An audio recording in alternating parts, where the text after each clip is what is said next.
สวัสดีค่ะทุกคนวันนี้กุ๊กไก่มีเมนูจากถั่วลูกไก่มาฝากนะคะอร่อยเรียบง่าย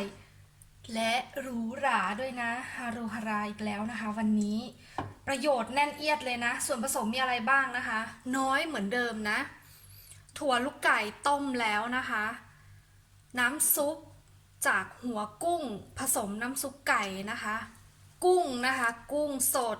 ซอสมะเขือเทศนิดนึง และโรสแมรี่กระเทียม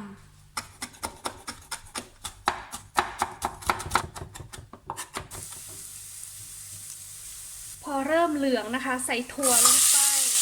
ซอสมะเขือเทศนะคะถ้าใครไม่มีก็ใช้มะเขือเทศสับละเอียดก็ได้นะคะซุปลงไปเก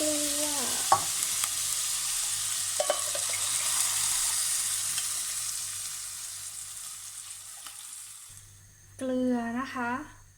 ปิดฝาจ้าเดือดสักประมาณ5 นาทีก็ใช้ได้แล้วนะคะ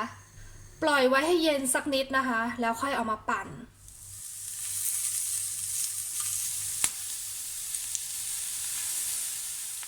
ตอนนี้นะคะถั่วของเราก็เริ่มอุ่นลงมาบ้างแล้วกุ๊กไก่ก็จะปั่นนะคะ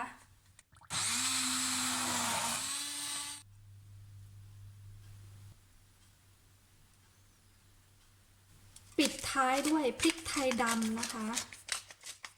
แล้วก็น้ำมันมะกอกนะคะอีกเล็กน้อย